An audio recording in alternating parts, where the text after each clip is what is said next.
Thank you, Mr. President. You know, it's when you decide to run for public office and you go out and talk to individuals about the things that you feel that you would like to see done for your community, it was very, tonight, me receiving the award for the certification really taught me a lot of things about how to boil down your decision-making for schools. And for me, it boils down to two things.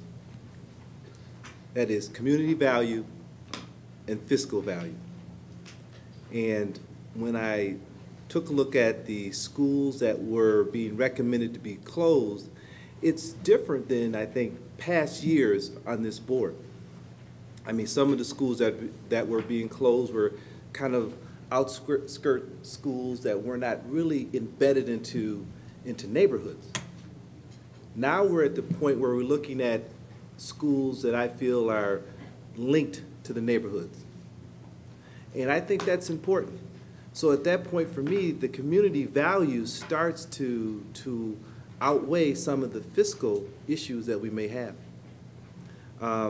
When I first got started with this process, I realized that we have a deficit. We have the monies are not flowing as they used to flow. But I came from an organization, the Michigan Department of Transportation, where when I first started, we had almost 7,000 employees. And then 20 years later, we're down to 4,000 employees. But we were still providing high quality service. There are ways to cut processes and programs and still keep the fiscal value and the community value intact. And with this proposal and listening to some of the comments of the fact that we have students who are struggling, that are getting the necessary help in Morris Park. And I want to say one of the speakers is Dorothy Jones, and I worked very closely with her husband, Howard Jones, when I was on city council. And I remember the number of meetings we had at Morris Park and the neighbors, how they came out. I took the time to go over to Mount Hope School, where I thought that the MEP scores were just excellent. And Principal Olds, I think you ought to be commended for the types of things that are going on there. In Grand River, and a lot of you probably know me from my early days, I was a magician. I'm a magician. I don't think you say you were, but I'm still a professional magician. And I used to do magic shows at all the schools within the district. In Grand River, I remember going to one of their community events and just seeing the outpouring of individuals who just said so many nice things about their community school. And so listening to the community value things that have been talked about today, I cannot support the recommendation to close any school at this time. I'm not looking for applause on this.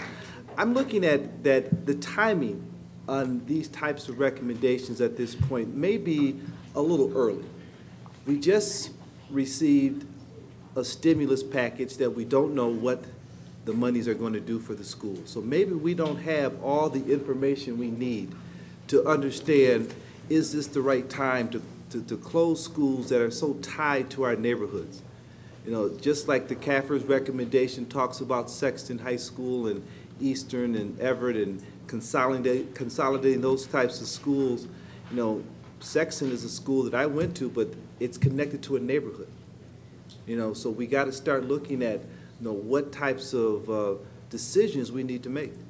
You know, there are, I think, essential services. There's non-essential services. There are things that we can do, I think, to look at our budget and try to save schools that are giving so much back to the community. So I think the community values of these three schools have been evident tonight, that I will not be supporting the recommendation at this time. I would like to get, as my colleague Shirley Rogers has talked about, I think there's some more information that we will probably need to have to look at how we weigh those two issues for me. And so at this point, I'm looking at the point that I cannot support closing any schools at this time until we can look at how the monies involved in the stimulus package, look at some of the other fiscal issues within the district, weigh against the strong community value of these 3 schools. Thank you.